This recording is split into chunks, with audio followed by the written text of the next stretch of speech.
So this afternoon, just to give you an overview or rundown of today's agenda and what we're going to be covering, I'm just going to provide you a little update on professional learning opportunities that are available for the remainder of this academic year, and also share with you some information about the cluster offer that will be running again in the next academic year. We're then lucky to have Hayley and Emma with us from Britannica Digital Learning, who will be running us through a workshop on, probably for me, the most underutilized tool on Hub. So I'm really excited to see the power of what it can do and some of the other features that I'm not aware of as well, which is going to be great. We were due to have a presentation from Anna at Llancaich, but unfortunately she's a bit poorly. So following the Britannica workshop, you'll be able to get a little bit of time back if you've been released from the classroom to have later today. So let us get started with the professional learning offer and the professional learning update for the remainder of this academic year. As you will all be aware now, the professional learning offer is available via the EAS website. You can click on the link there and it will take you directly to the brochure with all the information of what's available for the remainder of the year. But I've kind of taken all of that and synthesized it down into what is pertinent to you as a digital lead in your school. So as you're aware, we've had a number of workshops already so far this year with Interfilm, Data Cymru and Technocamps, and today obviously we're joined by Britannica.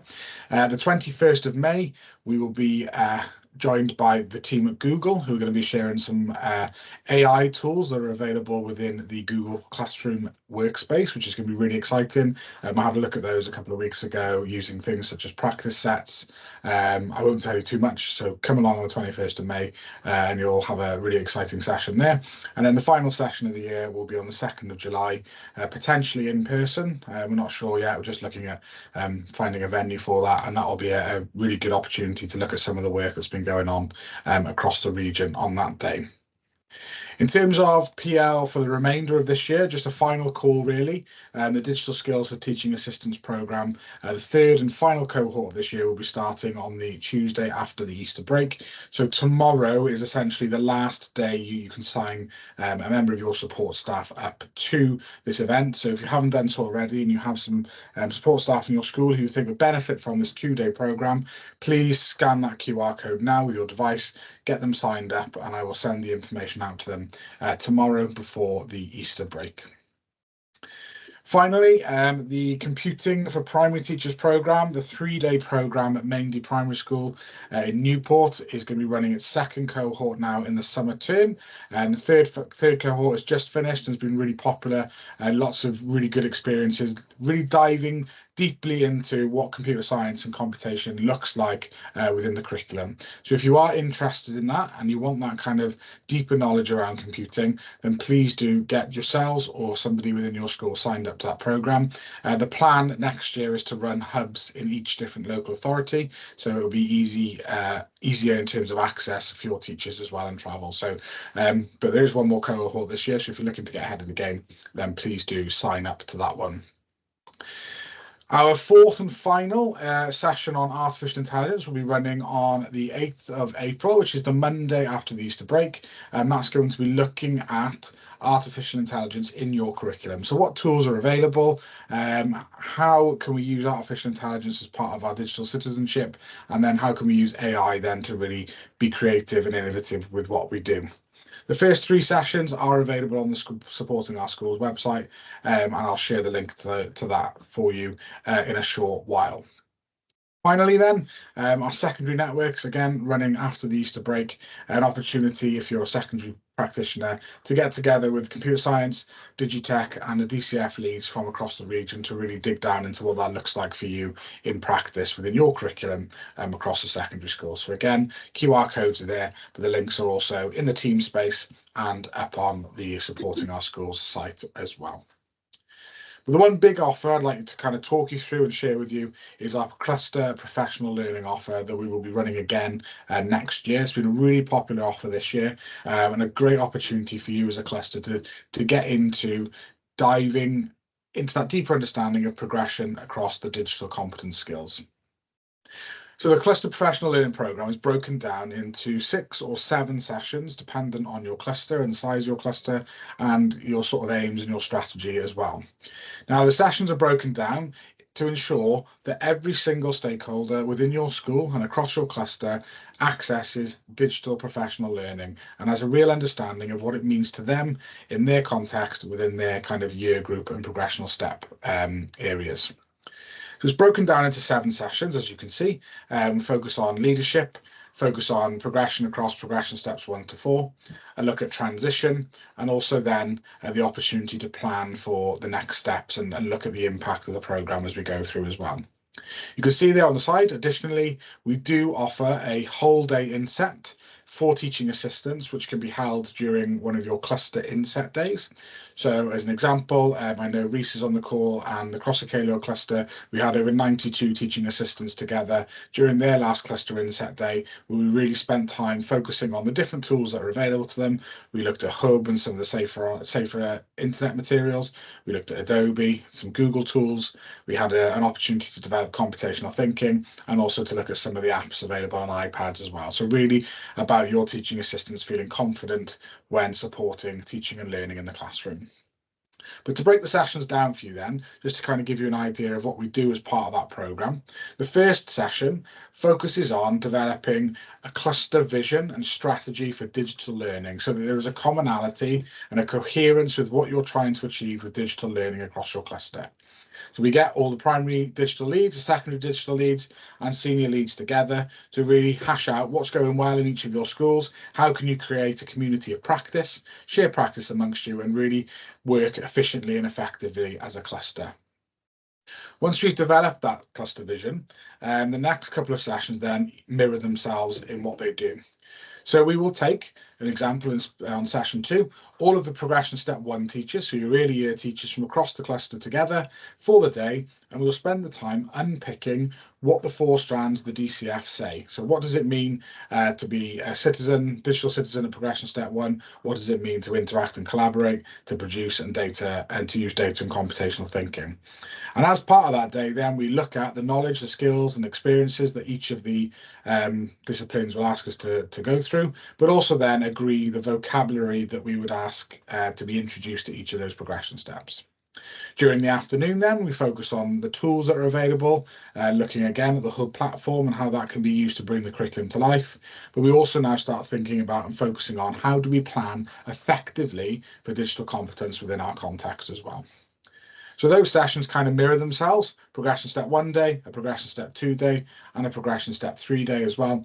And obviously for the high schools, if you're interested, we can do something with your teachers at Key Stage 3, progression step 4 area as well. Following that then, we have a session then, as I just said, mirroring that, but it could potentially be a whole day inset session, working with the high school teachers, looking at digital competence, again, unpicking what each of the 4 strands say. And then after that, we get together, digital leads, primary and secondary school, focusing on the transition from primary school to secondary. So what skills are we the secondary school expecting the learners to have so that that transition from primary to secondary is really clear and really coherent in what we're asking as well. We'll also look at things such as transition projects. We'll look at digital portfolios, and we'll also then consider some of the backwards planning designs as well. Reece, you okay there? You popped your mic on. Was that accidental? Accidental. Apologies, Sean. That's quite all right, Reece, no problem at all. Finally then, the last session is essentially an impact session where we'll do this sort of 2-3 months down the line following the last professional learning session to really look at what impact the project has had on teaching and learning, what impact has that had on practitioner confidence and knowledge, and also what impact has the programme had on the outcomes of your learners as well. So it's a really exciting programme. The feedback we've had from the 2 clusters that have completed the programme this year has been really, really positive. We've got Reece and the Cross Acalio cluster sort of in the middle of that journey now, and another cluster coming on board after the Easter break. So if you are thinking about doing some work with your cluster around developing digital, then please do get in contact sooner rather than later, because I want to try and get those dates to you as soon as possible so that we know we can continue that work in the next academic year. So that's just a little overview of the cluster programme. If you do want to find out a little bit more, or you want your head teacher or senior leaders to speak with me, I'm more than happy to come along to one of the head teacher meetings and to discuss that a little bit further. Okay, just a few more updates from me then before I hand over to Hayley and Emma. The Support Our Schools website, as I shared earlier, houses all the information, not just for digital, but for a number of different curricular areas across the 6 AOLEs. But on the digital site specifically, there are a number of videos that you can access and your staff can access following each of the network sessions. You can see that the AI videos are being uploaded there as well. And also then there's some sessions that we did last year around digitally inclusive classrooms and some of the tools that are available to enable accessibility for all of your learners as well. So please do have a look at the website. I try to keep that updated with information around professional learning, any videos as well.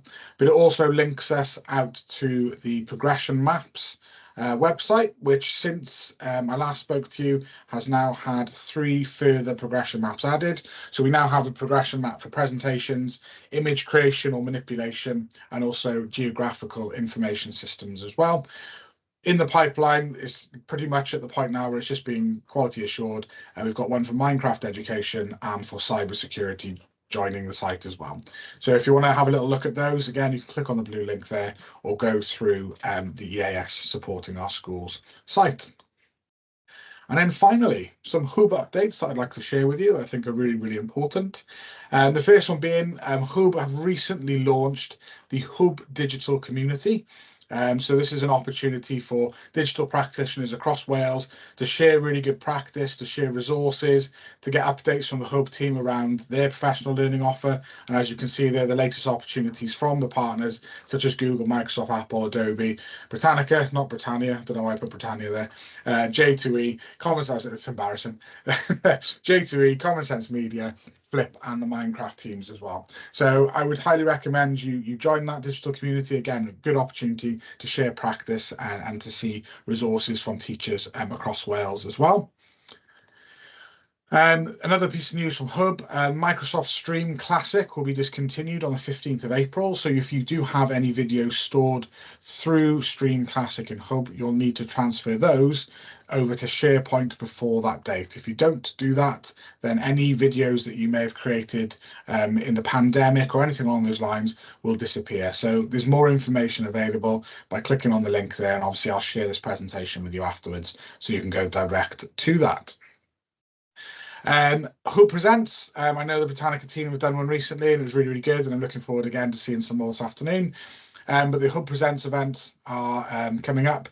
There are a number of sessions being run by Adobe and the J2E teams, as you can see there on the screen, with the different dates and a different focus for each of those sessions. So if you'd like to register for any of those, you can click on the link there now and it'll take you through to registration. But also, again, it'll be on the presentation when I share it following this meeting. Last 2 little updates.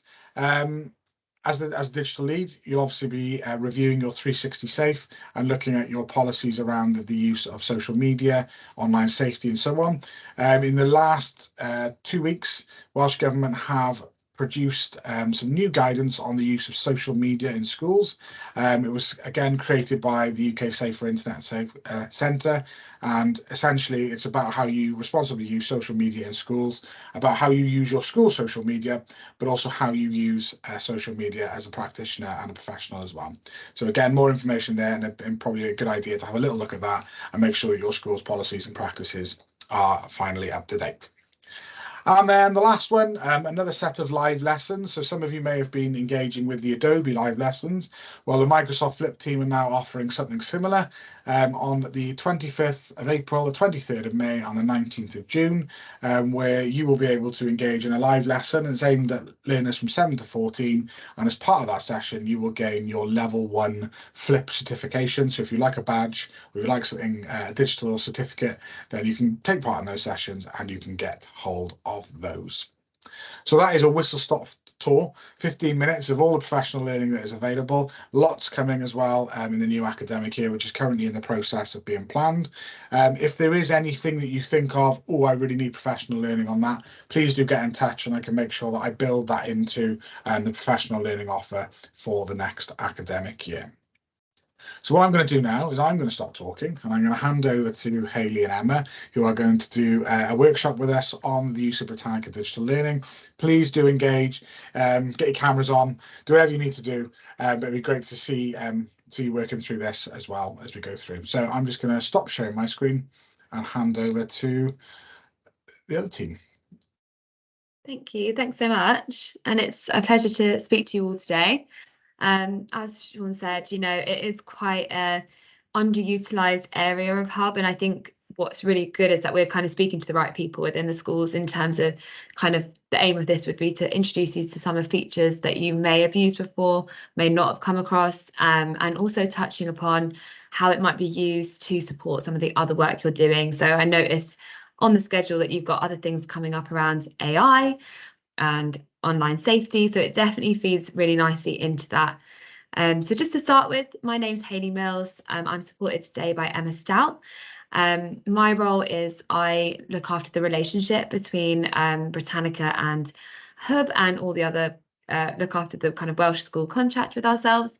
And Emma is one of our, she's our customer success lead, and she does all of our training. So she's a really good person to take you through the workshop and actually show you some features in there. And I'm sure you can kind of give a bit more detail, Emma, as to your kind of experience as well. Yeah, thank you. I am also an ex-secondary school English teacher. I taught at schools in Cardiff and Swansea, so I am also local, especially to this particular region. I am currently in Monmouth, so I'm well positioned to come out and to help you and support your schools to really come to terms with the Britannica feature available to you on Hub as well. Yeah, brilliant. Thank you. So the agenda really for the workshop is as follows. So we're just going to kind of assume that you don't know everything about Britannica. So we're going to give you a brief update as to what we do and what we offer. So where we are kind of within the global setting, just to make you a bit more aware of Britannica, and then also how you can access Britannica. So that is the main thing, is just a reminder actually of how you go about accessing it through Hub and the different ways that you can use it. And then I'm going to hand over to Emma, and she's going to talk you through what the support is for teachers and then how the platform can be used from a learner perspective as well. So yeah, we do welcome you to, at that point, if you have devices with you, whether it's a phone or whatever you might have in front of you, to log on and feel free to play along with the platform as Emma walks through the resource. But if you would prefer to just sit back and take it all in, that's absolutely fine as well. So I guess we'll just start with the introduction. So many people kind of remember us as Encyclopedia Britannica, and we are part of Encyclopedia Britannica Group. We no longer publish printed text, but we have that long history, over 250 years, of being a trustworthy source of information. And that's definitely something we are priding ourselves on, even more so in an age where there is so much information online. There's more misinformation probably than ever. It's a really nice place to direct learners to and give teachers that assurance that everything has been vetted and is a really, safe internet space to explore. So if we just look at where we are today, moving away from that kind of printed publisher section, we have still got a really trustworthy, brilliant team of editors. So there's over 100 members of our editorial team. They work exceptionally hard, creating new content each day, reviewing and updating everything. They want it to feel like an internet experience where you're getting the most up-to-date content. They do a lot of that kind of tackling misinformation. They won't publish anything on the site until it's been checked about 5 or 6 times. There's a few stages to the process, and it's a really, really great way of cutting out some of the noise that you get online. What we also have now is a range of digital learning platforms. You have access to 2 of those within the Hub platform. So we'll be showing you those 2 resources, which are Britannica School and ImageQuest. But our mission around misinformation is a really key one we're taking forward today. Just to give you an idea of where we are globally, there are actually over 150 million students using Britannica worldwide. So Wales is a really, it's a really key area for us. All the schools have access through the government platform, and we have similar kind of pockets of users, really. The Republic of Ireland are another really good example, who have kind of taken your example and created a platform for schools. I know they look very closely at what Wales are doing, but they've opened up access for all their schools. And then, globally, we've got a really nice reach, but it's just kind of reminding people and getting them into that habit of using the service, really. And that's the purpose of today. So in terms of the relationship with the Welsh Government, so access is provided to all Hub members. If we go on to the next slide, I'll just show you kind of the two, well, there's three main ways you can go about it. So first of all, you have to have a Hub login, and do feel free to, reach out to us if you need help setting that up. But I'm sure that you guys are the key people who will have already had that set up. So there's three different ways once you're inside the platform that you can access. The first one is we have actually on the menu section. So when you click on the menu option, there'll be a drop down of lots of different icons. And one of them should be a Britannica landing page, or you can add that as a favorite if it's not already there. So it's one of your kind of go-to sites on your landing page. And that's been really we found that the schools who are doing that engage with it a lot more because it's just a bit more front and center. So when you click into that page, what's really brilliant is you've got an overview of the two platforms and direct links to each level. So if you're more of a primary focused, if you've got more of a primary focus, you can click into the right level for you. And then, if you're secondary, you've got the option to click right into that relevant level. So the landing page, I think, is a good starting point if you want to explore beyond just a search on Hub. And definitely, encourage you after this. Once you've seen a few of the other features, I think that you'll be more inclined maybe to go about it that way. The second and most used option is our integrated search. So when you go to look for resources on Hub, you have the option to explore. So if you do a search, for instance, for space, it will come up with like various lessons and publications that are available on that topic. And you have the option then to look at results, filter those by Britannica, school or ImageQuest results. So that is kind of the first way that we ever set up access. So most people are familiar with doing that integrated search. But it's a little bit more, some of the other tools that Emma shows you will be a little bit more buried if you go about it that way. So it just depends on what your approach is. The other kind of new area of the platform is right at the bottom of the resources section. There is direct links to the library. So they kind of have a Britannica school library and a Britannica ImageQuest library that you can click into to do some searching within those platforms. So yeah, once, Emma will show you kind of a live demonstration from the platform so you can follow along with her. But yeah, those are the three key ways. So that just indicates where the menu button is. So that should hopefully take you to an option to see Britannica Education.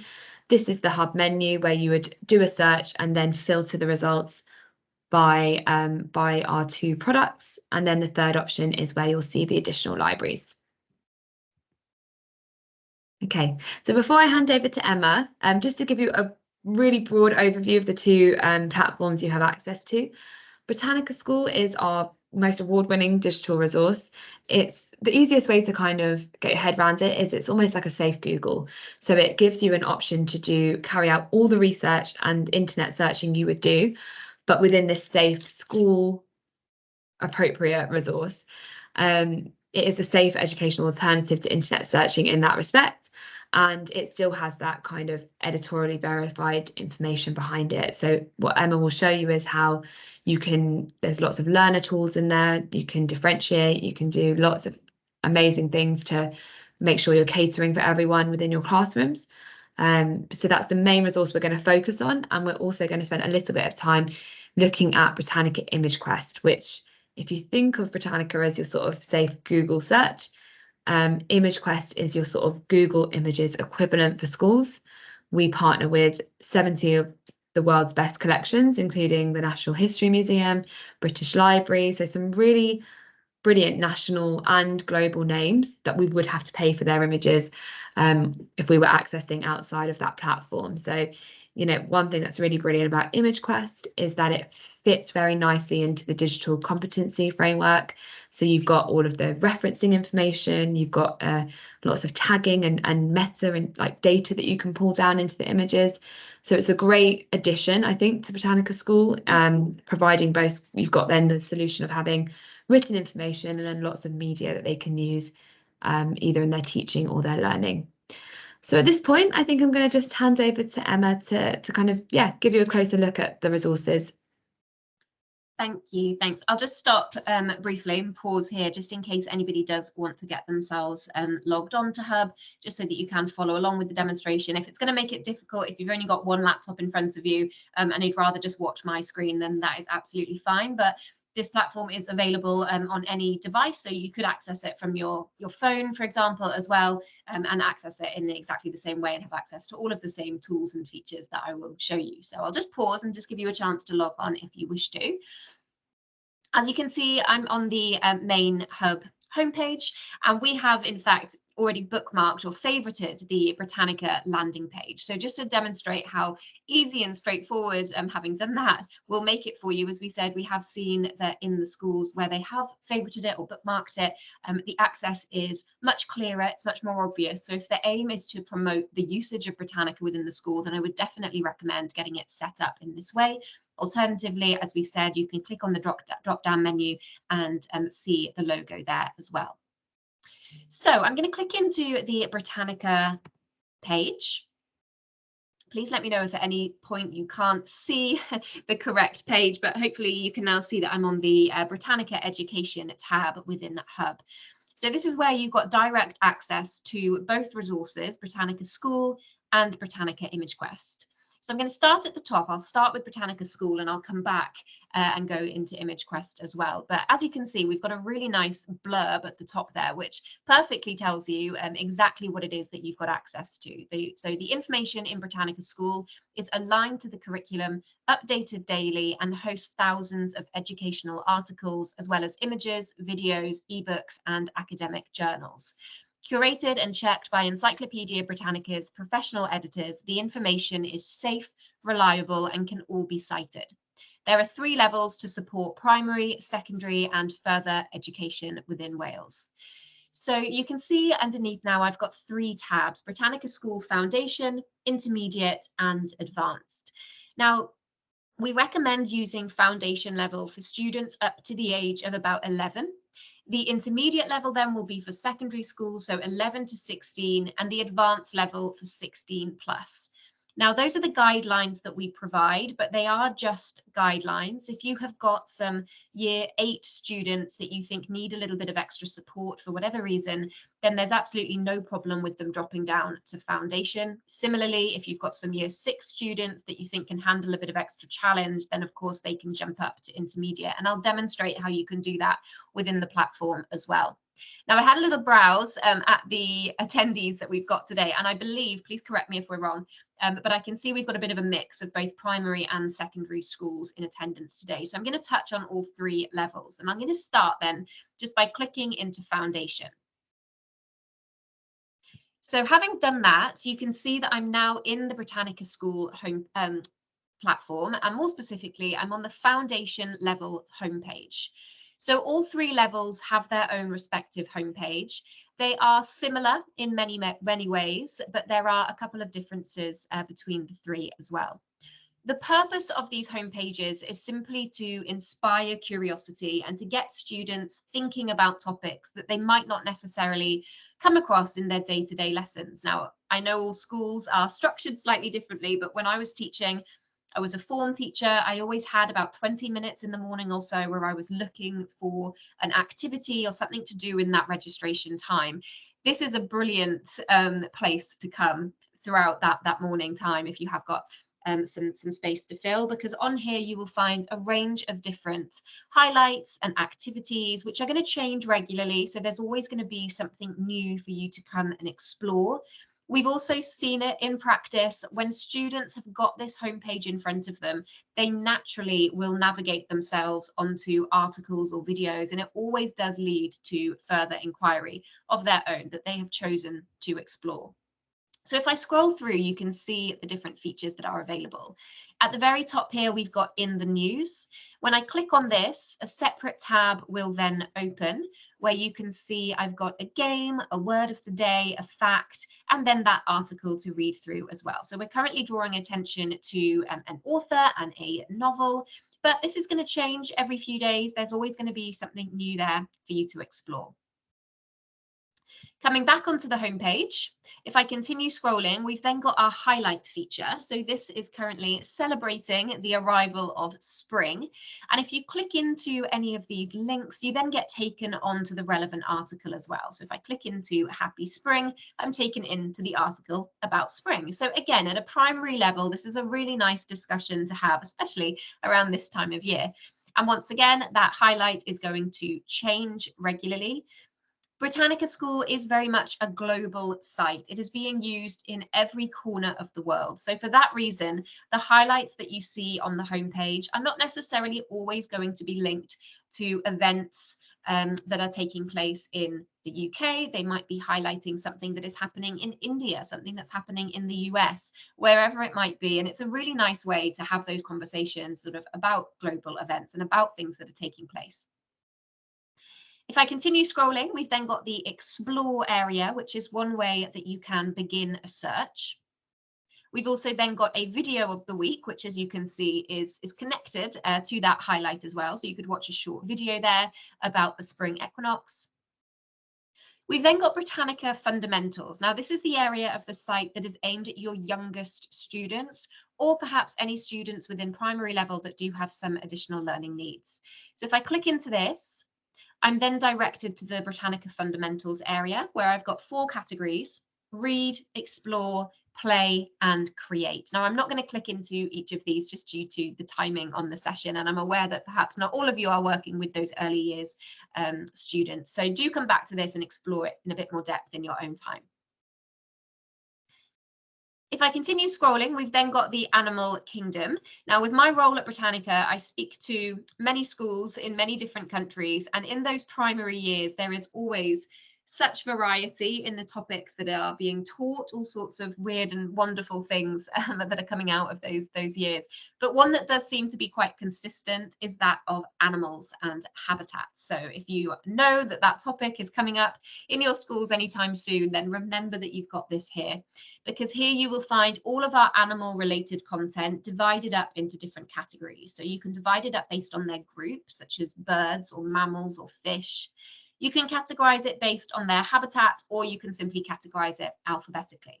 So if I click into habitat as an example, let's say that you've got a class that is studying the polar regions. You can click on that, and underneath you will then find a long list of animals that can be found in that particular region, in that particular habitat. So hopefully you can see that by using Britannica School as your search engine, it is quick and easy to access this information. And you know that when you click into these articles, they are going to be written in a way that is appropriate for the age bracket, which we predict will be using that foundation level. So the information is not going to be too advanced, the vocabulary won't be too advanced, and the design of the page has been done in a way that will hopefully engage those younger years as well. So you can see I've got that colourful background. I've also got these arrows on the side, which will allow me to hide certain parts of the text, just so that students aren't faced with a great big piece of writing. They can just divide it up into slightly more manageable chunks for them. Another point that I always make at this stage is that Britannica School is not just for your students, it is a brilliant resource for teachers as well. And even if you aren't studying animals or you aren't studying habitats, if you've ever just got some teachers that are looking for a non-fiction text, maybe to create a simple comprehension from, or if they are just looking for additional reading materials, then these are really great articles to use. The students enjoy them, they always really engage with them, and it's very straightforward then to create some true or false style questions or find and locate questions based off these articles. If I then continue scrolling, so you'll notice that anytime I click on the word foundation, I get brought back to here. I'm then going to go down right to the very bottom, where I will find the geography section. So I've got 3 categories here. I've got the World Atlas, Compare Countries, and Geography Explorer. Geography Explorer is a game that asks students to locate different continents, oceans, countries, cities all around the globe. So once again, if you are studying that particular topic, then that's a brilliant tool to use alongside, but it's also something that students just really enjoy. So again, if they've got a bit of time, they finished a task a little bit earlier than expected, then you can direct them onto an educational game as well within Britannica. The World Atlas may look quite familiar to you. If you've ever used Google Earth before, then you can see this is the exact same. It is powered to us via Google. The only difference here being that when you click onto a specific country, so I've just clicked on Italy as an example, these 3 tabs will then appear in the top left-hand corner. So first of all, the summary will direct you on to a full article about that country, so you can read up on it in a little bit more depth. Next to that, the profile will bring up a list of different facts and statistics about that country. So you've got details here such as the capital city, the language, the population, etc. And lastly, then you've got the related tab, which will bring up all of the articles within Britannica School that are linked to that country that you have selected. So if you've got students being tasked to do research on different countries around the world, this is a brilliant place to come. And you can use these tabs as a differentiation tool. Perhaps you've got some younger students who are just going to look at the profile. They can click on the profile and they can write a quick fact file about 5 different countries around the world. Or they can expand on that a little bit more and click into the summary and the related tab as well. As you may have predicted, in exactly the same way as with Google Earth, you can also then zoom yourself into the map. And then you can drag and drop this yellow figure to take a closer look around. So I've just dropped myself into the middle of Rome. As you can imagine, students absolutely love this. They really enjoy using it, but it can be used alongside many different subject areas. It's brilliant for geography, brilliant for history, even literature. If they're reading a book that is set in a particular place, then you can use this tool to really ensure that they are engaging with that particular topic. Sometimes having something just that little bit more interactive, something a little bit different, can boost engagement as opposed to just showing them a static image. If they're studying the pyramids, rather than just showing them a picture of the pyramids, you can encourage them to, throw themselves into the map and take a closer look around. But I would recommend leaving a good amount of time, because they do tend to explore all over, and no doubt the first thing they'll do is try and find their own house. But nonetheless, they do enjoy it, and you have got the added bonus here of having that information to go alongside it as well. So it is a little easier to keep them on task. And then finally on the homepage, next to the World Atlas, we've got compare countries. So what you are able to do here is select any country from the drop-down list, or you can simply type your preferred country in the bar at the top there, and it will bring up that same list of facts and statistics that I just showed you in the profile, but now you can do a comparison of 2 countries alongside each other. Really nice to use if you've got different nationalities within the class. Then you can sort of bring up these statistics here and have a discussion around it. Look at any similarities, look at any differences. And you've also got a direct link onto the relevant information, so you can build upon those tasks or discussions if you wish to as well. So as you can see, there is a lot there on the homepage. Now, I am aware that perhaps your younger students, those students in primary school, may not yet be at the stage where they are carrying out research, to write essays or presentations and things like that. But hopefully you can see that even your youngest students can definitely still get an awful lot out of just simply using the homepage. Some students may not yet move past the homepage, and that is absolutely fine as well. It gets used in different ways depending on the age and ability of the student. So just for comparison, I'm now going to go back, and this time I'm going to go into the intermediate level.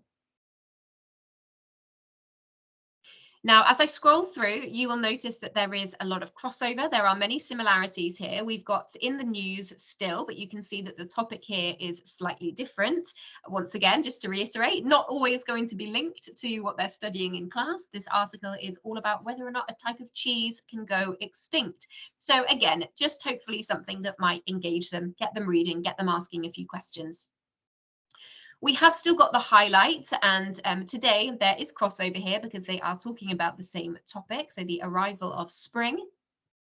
We've got a different video of the week here, which is looking at an acid lake on a volcano.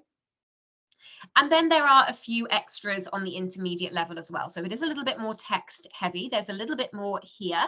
We are currently celebrating Women's History Month. So here you can view our collection of resources linked to that particular topic.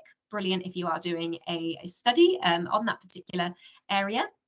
We've also got Did You Know, which once again is just a selection of engaging and interesting topics. This is going to direct you straight onto multimedia on a range of different things. Compare Countries and World Atlas remains the same. However, Geography Explorer is only available on the foundation level. As students are getting older, we want to encourage them to use a range of resource information. So on the homepage here, we've provided a direct link to our library of primary sources where students can find letters, speeches, and more. And lastly, then at the bottom, you've got a direct link to BBC News of the Day. As Hayley mentioned earlier, we are on a mission to tackle misinformation online. So we really want to encourage the use of trustworthy and reputable news sources as well. And finally, then, just for comparison, I'm now going to go onto the advanced level homepage. Just have a quick scroll through this one for comparison. As I said, this is the level that you would likely be using with students aged 16 plus, or perhaps some students in year 10 or 11 who you think can handle a bit of extra challenge. Now, the design of the page here is slightly different. The colors that are being used, etc., are all just that little bit more mature as we prepare students for higher education research level. So the search bar has now moved to the very top there, and there is a different selection of features. So we've got science in pictures, on this day, flash facts, in their words, which will provide you with a selection of different quotes. This is brilliant for discussion or debate starting. And then compare countries and World Atlas. The rest is all fairly similar to the other pages. So for the purpose of today's demonstration, I'm going to continue now in the intermediate level. I'm just going to go straight down the middle. But for those of you that are joining us today from a primary school, please do not be put off. Everything that I show you from this point onwards works in exactly the same way, no matter what level you are on.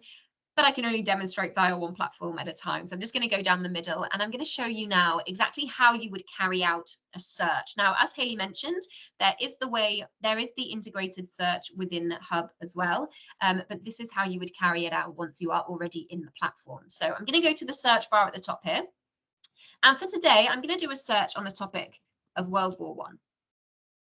So I've pressed enter on the keyboard, and that has now directed me to the search results page. You can see I've got 1,524 results here, which is a huge number. It is a lot of information, but it is still considerably less than you would get had you typed World War I into something like Google, where you would get hundreds of thousands, if not millions, of results. Not all of those results will be accurate. Not all of them will be relevant. The vast majority of them are potentially going to be far too advanced for, let's say, that year 8 class. But on Britannica, you know that they are only looking at safe, accurate, trustworthy, age-appropriate information. For that reason, the number of results that you get is going to vary depending on the level that you are on. So if I click down to reading level 1, which is that foundation level, the number drops to 277. And on reading level 3, the number jumps right up to 4,554. Underneath that reading level toolbar, you can see these tabs, and these are going to direct you to the range of content that you have got access to within Britannica School. You can see that first of all, I am on the articles tab, and I'll come back to those in a bit more depth shortly. Next to that, you will find the images and videos. All of these are completely copyright cleared. You can copy and paste these, download them, print them, etc. There's no copyright issues with any of the multimedia within the site. And the multimedia is a great example, once again, of where teachers can really benefit from this content. When I was teaching, I would regularly use multimedia as my lesson starter or my lesson hook. We know the power that it has in engaging students with the topic. So there's no reason as to why teachers can't come on here and take these videos and embed them into their lessons. We can see here we've got an animated timeline covering the major events of World War I. If I was a history teacher teaching this topic, then I'm sure this would be a very useful video to include at some stage. Can I ask a quick question there? Sorry. Yeah, of course. You know the images there. Could a pupil use those images on their own work then and publish them online, or will they still need to make reference to the copy right issues? So they can be, I'm not sure about publishing them, but they can definitely use them within their own presentations and their own pieces of writing. But just to be clear, I will come back to this in a moment when I go into the articles. But when I click onto sharing options underneath the image, this toolbar will appear. And as I said, I will go through these once again shortly, but you've got our citation tool there, which is going to provide students with the reference for that article and for that particular image. So it is very easy for them to find the citation and the reference very quickly and easily if they do need it. Perfect. Thank you very much. Thank you. So when I click on the word more, then this drop-down menu will appear, and this is all of the content that you've got access to, which is powered to Britannica via an external source. So the dictionary at the top here is powered to us via Merriam-Webster. Now, apparently the phrase World War I is not included in the Merriam-Webster dictionary, but if I did a search for something like space, for example, that one individual word would then appear in the dictionary here. Underneath that, you've got direct links to EBSCO journals. Now, this is one of the greatest benefits of having access to Britannica School. EBSCO is, of course, another very well-known, very well-trusted source, and it's a great way of getting your older students prepared, once again, for higher education. These are slightly more advanced forms of research. I've got 107 results on reading level 2, and on reading level 3, that number jumps up once again to 394. So we really are expanding and broadening our search here. If I click into the PDF version, you can see an example of the resources that are available here. They can sometimes take a little bit of time to load. They are slightly larger folders. There we go. So once again, if you were teaching the topic of World War I and you wanted to include a range of resource types, then this would be a really nice article to use once again to form some activities around this particular resource. Underneath the journals, you've then got access to web's best sites.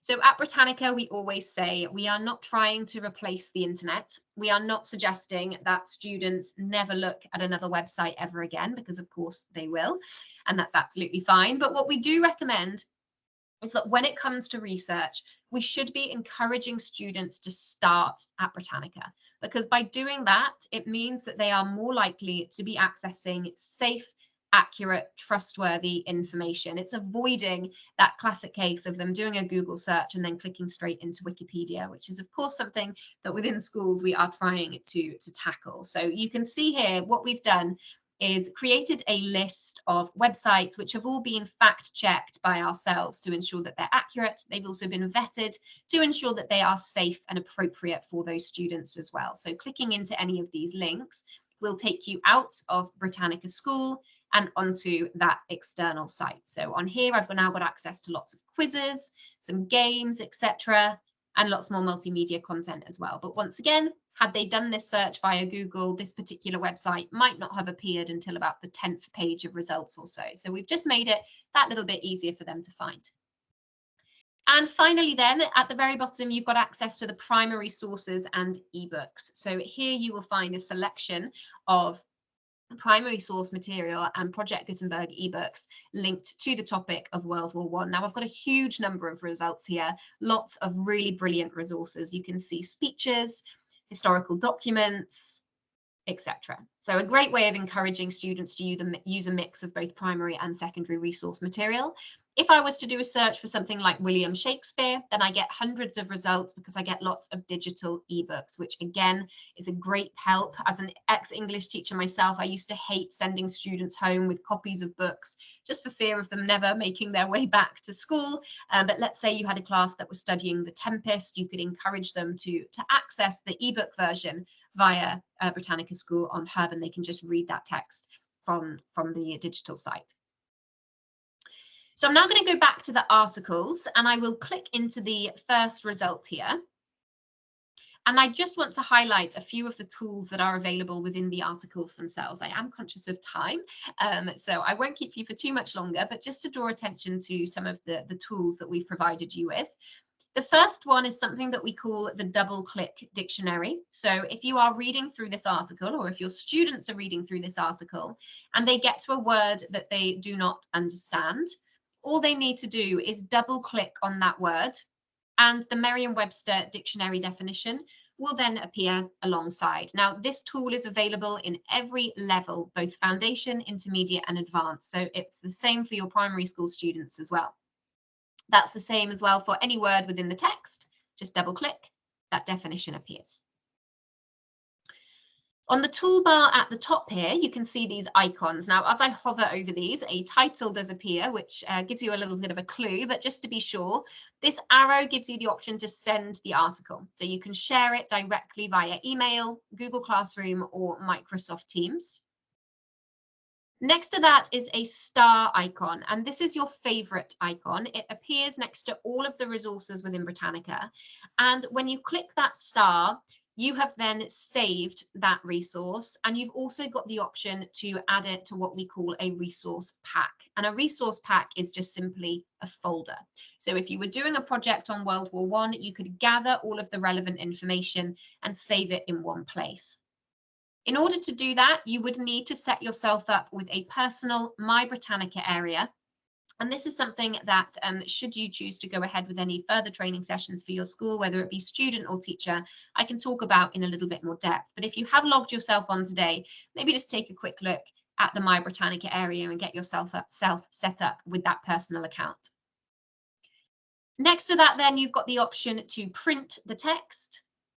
As I showed you on that image, you will then find our citation tool. So here you have got the reference for this article in 4 of the most commonly used referencing styles. We've got MLA, APA, Harvard, and Chicago Manual. And you are able to simply just copy and paste that reference and add it onto a bibliography or reference list at the end of a research project.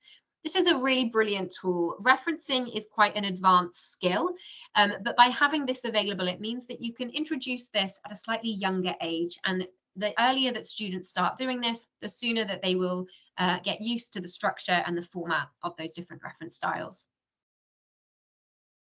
You've then got the option to translate the article. I've said this, I'm conscious I've said this many times now, but this is a brilliant tool within Britannica School.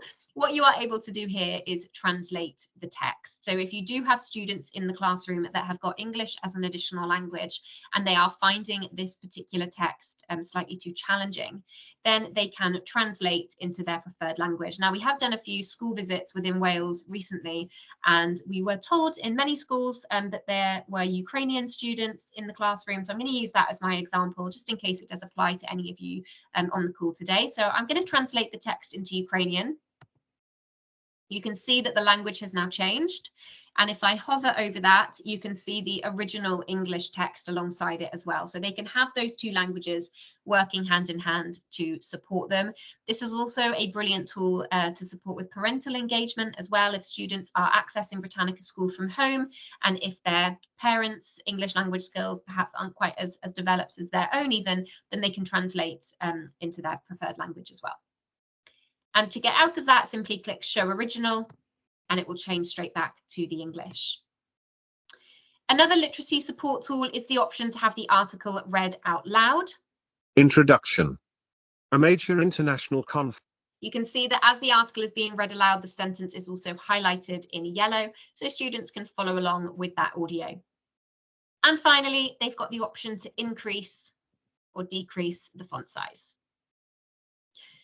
So a range of tools that are all another benefit of using the Britannica School site. And at this stage, I'm going to repeat myself, but an important message to remember is that these articles are available in those 3 levels. So let's say you've got a Year 8 student that is reading this text, they're finding it too challenging. All you need to do is go over to the reading level toolbar and click on reading level 1. They are then taken down to the foundation level text. So the article is now slightly shorter and the details within it won't be quite so advanced. This means that you can quickly and easily differentiate within the classroom. No more will teachers have to be editing a text in 3 different ways before a class to suit all of the different needs within the classroom. You've got those tools available. So you can drop down to reading level 1 to support any students that may need it. If you've got some students that you wish to challenge within the classroom, then you can encourage them to click up to reading level 3. and now the article is much longer and the information is more advanced. So quick and easy differentiation by using that reading level toolbar. So that is an overview of the Britannica school site. As I have done today, I've just taken you through those 3 different home pages. I've demonstrated the range of resources that you've got access to, and I've finished off just by highlighting some of the key tools that are available within those articles. So as Hayley mentioned, I am now just going to go back onto the hub page, back to my bookmark here. And this time, I'm going to click into Britannica Image Quest. Now, I am, again, conscious of time, so I'm not going to spend as long on Britannica Image Quest. It is a very user-friendly site, and it is fairly self-explanatory once you are into it yourself. So this is, in essence, the Britannica version of Google Images. So over 7 million images and short videos available to you here, and they are all provided to us by a range of very well-known sources and collections. So this is the Image Quest homepage. If I go down, Emma, sorry to interrupt. We can't actually see the homepage at the moment. There we are. That's it. Had to switch the tab. Thank you. Sorry. Okay, so this is the Britannica Image Quest homepage. So I've got that search bar at the top. And if I scroll down, you can browse some sort of curated galleries that we have put together. And these are going to change regularly. If I was to refresh the page now, there would be some different galleries there. So these are really just to capture students' attention, hopefully engage them with a particular topic. And so again, a nice sort of resource there for them to explore and browse independently. I've got the option to toggle between images and videos as well. In the top right-hand corner, I've got these 3 lines. This is your drop-down menu. So from here, you can go directly to all of those galleries. You can also see a full list of all of our media partners. And by doing this, you can also then click into that particular partner and view that full collection. So you can click into any of these. If I show the full list, you will be able to see some names that you recognize here, I'm sure. So for example, if I was to click into the Natural History Museum, I can then, oh, it's asking me to log back in. Let me just, there we go. I can then view the 40,482 images that are provided to us from the Natural History Museum. So you can browse each provider and each collection by entering that way. You've also then got some project ideas, just some suggestions on how you can really utilize multimedia to support particular projects within school.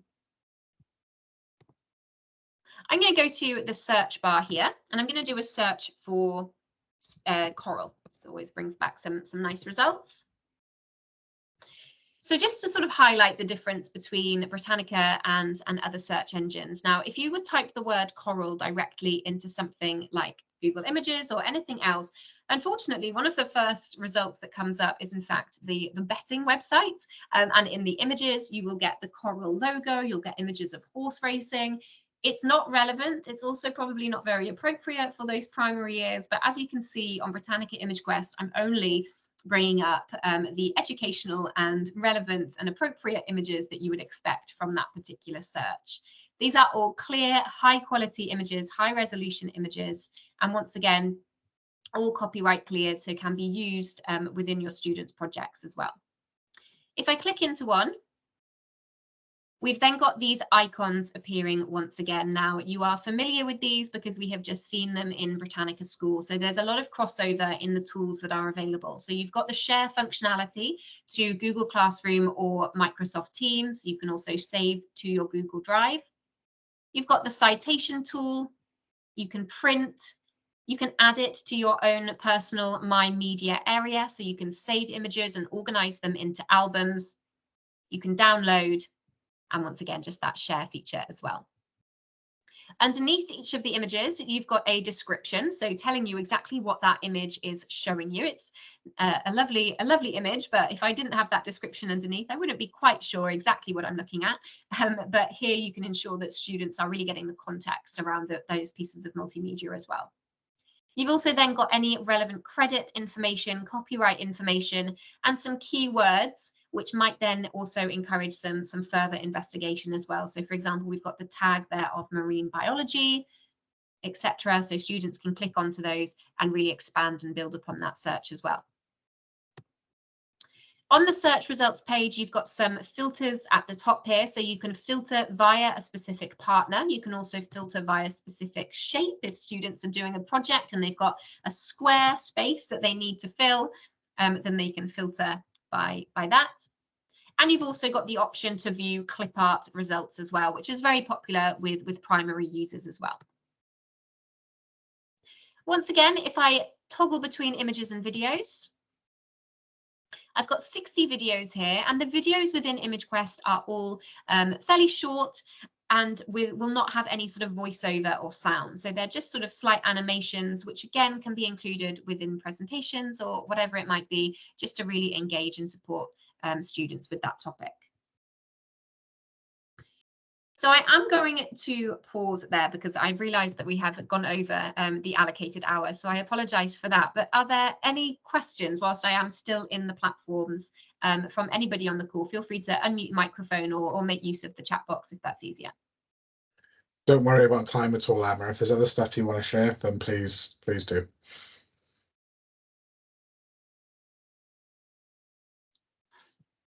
Nothing coming through in the chat box. So yeah. Okay, well, just to finish off then, Hayley, jump in if you've got anything to add as well, but we just wanted to draw attention to some of the further training that we can provide. So obviously we've got a representative from a different schools here today, but if any of you would now be interested in having some training for teachers in your school or even students within your school, then those are all things that we can offer. We will highlight any future hub events that are coming up. We're happy to do whole school training, whether that be virtually or perhaps there is the potential of us coming in as well. We can do some one-on-one training sessions. So if you think there's anybody within the school, any colleagues of yours that you think could become sort of a Britannica lead, then please feel free to reach out to either of us and we can get those training sessions set up. And finally, as mentioned, we can offer some student interactive workshops, once again, either virtually or in person, if that's what you would prefer. Yeah, thanks, Emma. I think it's just worth, just reiterating the fact that we do have the benefit of having Emma locally in your region. So we are happy to support with any in-person sessions. We had a really nice one actually quite near you, didn't we, Emma, in a school in Monmouth, where we went in and we did some student sessions in person, which was great actually for us to get that feedback of how it could be used in a classroom setting. But equally, those online ones are a great way of just maybe taking over someone's lesson time. If they want to have a kind of get them using the technologies that are available in Hub, but don't necessarily have some teachers might not have the confidence to do that and deliver that themselves. Britannica can sort of take over virtually or in person a little lesson and teach them some research skills using the platform. So feel free to, we've got our contact information there. But feel free to contact Emma, will be your kind of go-to person for any training that you want to book. And then any access or kind of general support, feel free to email myself. But to be honest, either one of us will make sure you get the answers you need. That's great. Thank you so much, both. I think I've taken a lot from that. I really love the tool. I think there's so much in there that could be utilised by learners across the sort of continuum of learning there. And it was just great to see, like, I didn't realise the ebooks and the journals and stuff are in there as well. So I think every time you go in, it's almost like you find something new to explore and play around with. So a huge thank you to you both for coming along. Like I said, this will be available online, recorded. So for those of you who weren't able to make it in person, please do contact Emma or Hayley for any further support that you need with Britannica. So thank you both, and lovely to see you. Yeah, thanks so much for having us. No problem at all. I'm just going. Okay, so Just to say to everybody then that our next session will be held on the 21st of May, which will be again virtual from 2 till 4 p.m. That'll be held with delegates from the Google team who will be looking at some of the AI tools around practice sets that is available through Hub. So a really exciting opportunity to look at how that can support you with your teaching and learning. And a huge thank you for you all joining us today. If you haven't yet done so, please do register your attendance, or if you are joining us on the recording, please could you register your attendance using the QR code on the screen now. As always, if you need anything further, please do get in contact. I look forward to catching up with you all after the Easter break. Hopefully you managed to get a lovely 2 weeks off to rest and relax, and then ready for the summer term when we return. So diolch yn fawr iawn, and we will see you after Easter. Hwyl fawr.